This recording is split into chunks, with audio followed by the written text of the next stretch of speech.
Hey guys, Sassy Mouse here, and today we're going to talk about COVID-19.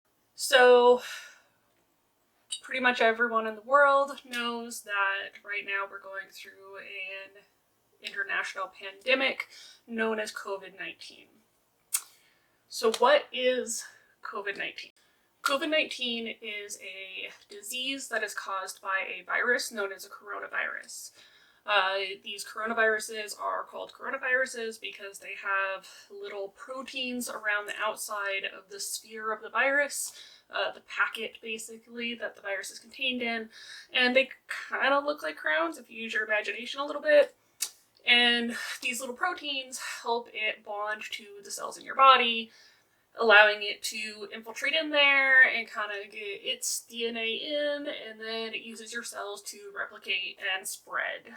One of the first things to know about COVID-19 is what the symptoms of it are. The vast majority of people, particularly those who are younger and who don't have pre-existing health conditions, will have very mild or possibly even no symptoms at all.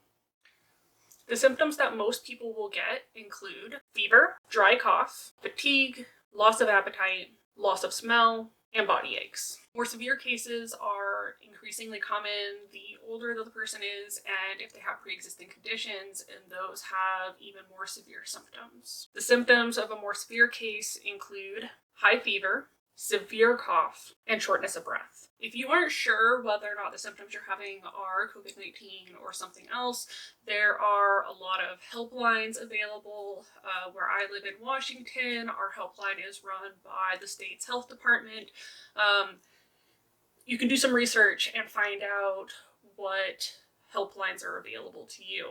Additionally, the CDC has a symptom checker website where you can look up what symptoms you're having and get some feedback on whether or not you should be concerned that that's COVID-19. According to the CDC, you should seek immediate medical attention if you have any of the following symptoms: trouble breathing, persistent chest pain or pressure, confusion or not responding to stimulus. This is particularly if someone else is having these symptoms and they're just not able to be aroused or responsive to anything, and especially if the person or yourself has bluish lips or face. So the next thing we're going to talk about is how to prevent this disease from spreading. If you're a younger person, you might not think that prevention is especially important to you. You are not at high risk and blah, blah, blah, blah, blah, all the reasons people give. However, engaging in these prevention activities helps protect not only you, but your loved ones and other vulnerable people in the community, as well as reducing the impact on our healthcare system so that people who actually really need to go to the hospital have beds available. This means that people who would normally come to the hospital for normal healthcare things may not have beds available and may not have the resources that they really need. This is particularly true of ventilators. If there aren't enough ventilators around, people who have other conditions that need them may not get helped, and people who have severe COVID symptoms and need those ventilators may not have them available. There's this really common phrase going around called flattening the curve. Most people I've talked to have very little understanding of what flattening the curve actually means. Flattening the curve is basically saying that there is a particular number of people who are going to get infected with this. It's a particular curve, right? All of those people will get infected at some point, right? If everyone who's going to get infected gets infected in the first 3 months, that curve is going to be really steep. There's going to be a lot of people in that curve, right? However, if we can spread the curve out to be 6 months, 9 months, or a year, the impact is going to be a lot smaller. The curve is going to be a lot flatter. This means that, say, we have 500 ventilators available and there are 1,000 people who are going to get infected. If all 1,000 of those people get infected at once, they would use up all 500 ventilators right away, and 500 people would essentially die because they wouldn't have the ventilators available. If instead we can have, say, 100 people get infected at a time, then we always have more ventilators than needed. Obviously, that's an incredible simplification. There's been way more than 500 people who've been infected already. We also do have more than 500 ventilators available, but that is the basic idea behind it, with a lot smaller and more easy to understand numbers. Prevention focuses on the methods of transmission, so we should understand those first and foremost. This virus is spread through little particles, particularly snot and spit when someone sneezes or coughs. In the case of coronavirus, this can go up to 6 feet away, which is why the general rule is to stay 6 feet away from other people. They can also be spread onto surfaces if someone covers their mouth with their hand when they cough and then touches a surface that you'd put your hand on. This is why a lot of public areas are engaging in surface cleaning a lot more than they used to. So the CDC has some specific recommendations on what we can do to slow the spread of this disease. The one that most people have heard of at this point is stay-home orders, quarantines, lockdown, all sorts of things like that. Where I live in Washington, we are on a voluntary stay-home order, although in some ways it's not exactly voluntary because a lot of the businesses that we would be going to have also been by rule of the government shutdown. However, we are not on lockdown in the sense that we're not allowed to leave our houses at all, but we are encouraged to stay home, which honestly everyone should be trying to do as much as possible. For the people that do leave their house, it's encouraged that you spend as little time outside of the house or around other people as possible. Try to be respectful of the space and the busyness of other places, and some places, because people aren't really doing this, have taken measures to reduce the impact of this. Particularly Safeway and Home Depot, which I both went to recently for necessary things, required people line up outside. They would only let so many people into the building at a time. It is especially important that you stay home if you are feeling sick already. If you think that you might have come in contact with it or you think you might be infected, you need to stay away from other people because you are at the highest risk for spreading it to other people who don't know and who are vulnerable. The other thing that we should all do is we should be washing our hands regularly. Washing your hands help you get the snot particles off of your dirty little fingers. If you're washing your hands with soap, you should wash for at least 20 seconds. There's some dorky things you can do, like sing happy birthday twice. Last Week Tonight said sing happy birthday to Oprah twice. That makes it a little more fun. There's some other songs you can do. You can also just count. Whatever you have to do to make sure you get your hands washed all the way. One of the other things to do is make sure you wash all the hand surfaces. Don't forget the thumbs. Don't forget in between the fingers, right? And don't forget the backs of your hands as well. You need to clean all the parts of your hands for at least 20 seconds. If you don't have access to a sink and soap, hand sanitizer is a good option, although admittedly finding it at this point is a little bit difficult. But if you do have that available, you can use that as well. For hand sanitizer, you want to get something that's at least 60% alcohol, but when you get past about 70-80%, it actually starts going down in effectiveness again. So ideal is 70% alcohol, 90% will still work fine, but it's actually less effective than 70%. So that's a good thing to know. If you don't have access to gel hand sanitizer, you can also use rubbing alcohol in a spray bottle and spray that on and spread it and let that dry. One of the other really important things to do is to try to avoid touching your face as much as possible. If your hands are dirty and you, scratch a face, I washed my hands recently, so I'm allowed to do that. And I'm in my own home, so that's also a thing. But if you scratch your face, right, that virus has just gotten on to the areas right around where you breathe, and you can inhale it in. If you reach into your mouth, that's another thing. Don't go picking at your teeth right now, right? The other really important thing is to stay at least 6 feet away from other people. For grocery shopping, this is about 2 cart lengths. This is especially important for people who are already high risk, elderly people and people who have pre-existing health conditions. If you do have to cough or sneeze out in public, cover your cough, cover your sneeze. When I was a kid, they told us to cover. That's not the way to do it anymore. The new recommendation for how to cover a cough or a sneeze is to actually do it into your elbow. It's a bigger surface area, so it allows more of that cough, more of that sneeze to get caught, whereas your little fingers can allow particulates to go through them. If you do cough into a hand, make sure you have a tissue there that both prevents it from getting onto your little fingers, where you then spread it to other people, as well as providing a more secure surface to prevent that high velocity snot, spit, gross virus stuff to spread out into the world around you. When out in public, the CDC is now recommending that people wear some sort of face covering. For most people, the best thing to do is to use some sort of cloth covering. If you have access to the basic surgical mask, that's fine, but for right now, we need to preserve most of the N95 masks for people who are on the front lines, actual healthcare workers who need those to do their job. My husband is an RN, and until recently, they didn't even have N95 masks available. My work, where I am still working, I'm working with people who are in active drug use at a methadone clinic.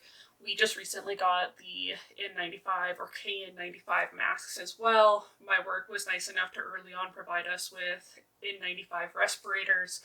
I've been using that because I do have not necessarily lung conditions, but I do have some other health conditions and I have other people in my life who may be at risk. Additionally, that mask was originally given to me for my job, which is where I do use it most of the time, but since I was able to take it home, I have been using it out and about as well.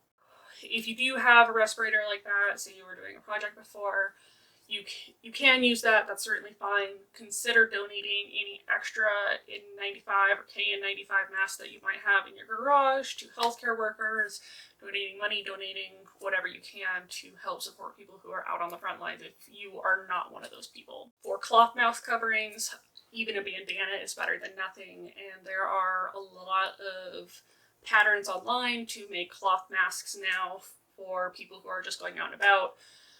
But be aware that cloth masks are not better than social distancing. Staying 6 feet apart is going to be mounds better than just a cloth mask on its own and being a foot next to each other. Ideally, the best case scenario is that you do both, right? You stay 6 feet apart and you use a cloth mask or some other sort of face covering. People who go to Burning Man, this is the time to break out your burner mask to wear out in public. However, candy kids, candy masks, the bead ones, those are not going to do anything. Don't waste your time with those. The other really important thing to do is to disinfect surfaces that are commonly touched. I want to ask you, when did you last sanitize your phone? We all are sort of aware when it's not pandemic time that, there's poop particles in a phone. Now is the time to think about the poop and the virus particles. If you haven't sanitized your phone in a while, it might be worth it to give it a good wipe down with some diluted bleach or some rubbing alcohol on like a cloth, or even vodka, like high strength vodka can also work as well. There are some really great resources online for alternative hand sanitizers or surface sanitizers, given that most rubbing alcohol, hand sanitizer, and Lysol wipes are just not available right now.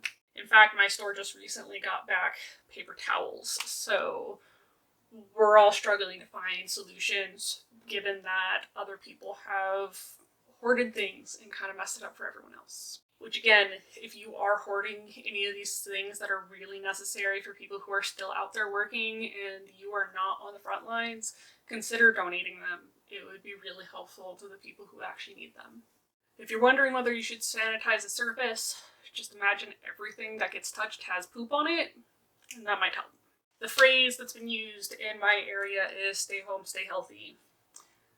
The thing that they miss in that is stay home, stay happy, right? Being stuck in your house by yourself can be incredibly isolating and really lonely. So there's some things we can do to try to make ourselves get through this time a little better. If you're feeling lonely, there are plenty of resources online to reach out to people. It might be a good time to consider calling family members or friends you haven't talked to in a while, or even sending them a letter. We're really lucky that this pandemic happened to us in a time when we have internet and when we can reach out to other people about these kinds of situations. Now let's talk about some more on-brand, stay home, stay happy topics. Let's start by talking about sex.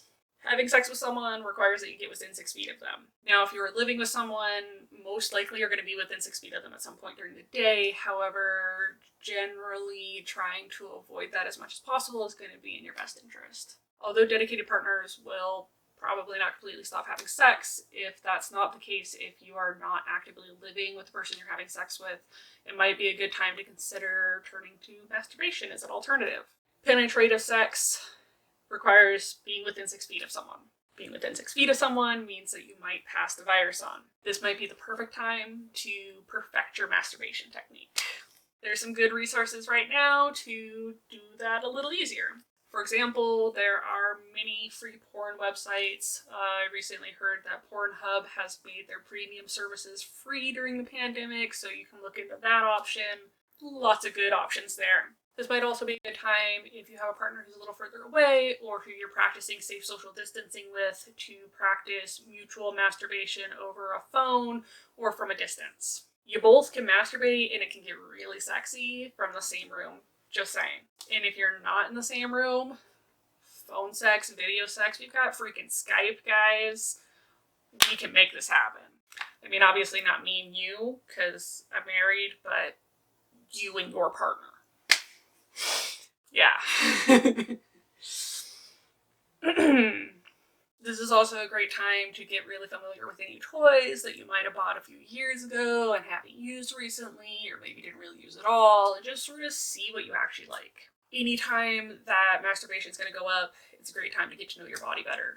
If you get to know how to masturbate better, you will know how to have sex better. So use this as an opportunity to perfect your sexy times for when you can actually get back in the sack with someone else who you love or who you find sexy. Don't forget that lube is always your friend, even when you're masturbating. Especially if you're using toys, using a lube that is safe for the particular toy you're using, and putting a condom over that toy can be really helpful. And don't forget to pee after masturbating, because as we talked about in my sex video, peeing is a great way to prevent UTIs. Now, the hottest topic of the night: substance use during a pandemic. There are a lot of different kinds of substance users out there, and some people are going to continue using during this time because they kind of have to manage withdrawals. Some people are going to use because they're at home and they're bored and they want something to do. Some people are going to use because they're stressed out and they just need something to help them calm down. However, it's important to remember that substance use during this time can put you at higher risk for contracting the virus, particularly if you are smoking the drugs that you're using. As I always say, abstinence is always going to be the safest option. However, I know that that's not always the right option for everyone, so here's some practical tips to make your substance use a little safer at this time. The first and most important thing is to look at other routes of administration. As I said, smoking your substances irritates your lungs, which can increase the risks that you will get this virus. Even people that smoke cigarettes are at higher risk for getting it than people who don't. So if you are smoking your drugs, consider other alternative ways. For a lot of drugs, this can be eating it or snorting it. Injecting has its own risks, so I wouldn't say that it's a good alternative per se, although it is probably one that a lot of people are going to turn to, particularly with more commonly addicted to drugs. So let's talk about some basics if you choose to change your use pattern from smoking to something else. So if you choose to go with snorting, the most important thing with snorting your drugs is to not share your snorting straw with anyone else. It's also important to remember that although it looks kind of baller, I guess, in movies, using a dollar bill or $100 bill is not a safe way to snort your drugs at this time. Most money has poop on it, and it's handled by people and passed around. So if you happen to have a dollar bill of some kind, it most likely has virus on it. The point of this is to not get virus in your lungs or in your body, right? So putting something that has virus in it in your nose and then using that to snort drugs is not a great way to do it. So avoid those dollar bills. A better option is to use a disposable plastic straw. Now, I know some places have banned plastic straws, but paper ones will also work so long as it's fresh and new and has not been touched by anyone else. The best option is going to be any kind of straw that comes in a paper wrapper that you cut off and remove before using it. For any of these, make sure that you cut it to a length that you like and that you remember that that straw is your straw and not to be shared with anyone else. It's also important to be aware of how much of your drugs you're using, because using too much can sometimes cause nosebleeds, which causes an increased vector for the virus to get into your body. If you choose to use eating as your alternative route of administration, here's a few quick tips for you. The most important thing to remember when eating drugs is that it takes a lot longer to come on than almost any other route of administration. When eaten, a drug can take 30 to 90 minutes to start to feel effects depending on your particular metabolism and the specific drug that you've taken. If this is your first time eating this particular drug, make sure that you take a lower dose than normal and give it a good long time to feel effects so that you don't accidentally give yourself too much and have a difficult time or even overdose. A good mantra with eating drugs is to start low and go slow. The start low, go slow mantra is to start with a low dose of the drug, something that you think is below your target dose. Give it a little bit of time to take effect. That's the go slow part. And add little bits over time until eventually you get up to the appropriate dose that you're aiming for. This can help prevent you from accidentally overdosing or having a difficult time on this particular drug. This is especially true if this is the first time you've ever used a drug by this route. Remember that when eating a drug, once you swallow, you are committed to that dose. It is very difficult to reverse that action. Especially if you're used to smoking your drugs, eating can be a pretty big change because smoking, you are able to titrate it relatively quickly because the effects come on pretty quickly. With eating, it's a lot slower of a process and you need to just give it time, but it will get there eventually. Some people will choose to continue smoking their drugs during the situation. If you do choose to continue smoking, remember that it is best to not share your smoking apparatus with other people. In the case of a pipe, this means not sharing your pipe from person to person to person. If it helps, imagine that each person who puts that pipe in their mouth has now put coronavirus on it that is going to go into your mouth when you take a hit off of it. If it's hard to conceptualize that, or you're not that concerned about coronavirus, just pretend that everyone's mouth is full of poop and they put poop on your pipe and you now put that into your mouth. It is possible with glass pipes in particular to disinfect those. If you're going to disinfect your pipe, you can use any of the disinfectants talked about before, rubbing alcohol, bleach, or vodka. If choosing to use rubbing alcohol or bleach, make sure that you let those dry completely before you put them in your mouth in case they have some sort of negative effect on your body. Also, don't fill up your bong with rubbing alcohol or bleach. That is not going to be a safe way to use it, and inhaling some of that can be really harmful to your body.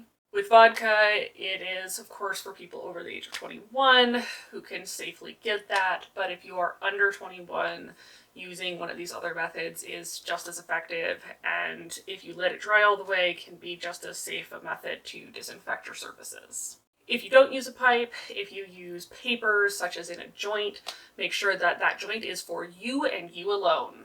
This is not the time to be puff passing, guys. I know that there will be a very small subset of people who will choose to go from smoking to injecting at this time. This may be because you were a previous injector and started smoking because you were told it was safer and are going back to injecting now. Or this may be the first time that you've injected in your entire life. If you choose to make this decision, I encourage you to think about it long and hard before deciding to do it. There are particular risk factors with injecting that are very real and need to be taken into account before making this decision. I don't have time to go into those in depth today, but it is especially important to be aware of the things you need to do to reduce those risk factors at this time. The most important thing for anyone who is injecting their drugs is to make sure that they are using sterile equipment. Some areas are certainly having their needle exchanges be shut down, which is unfortunate.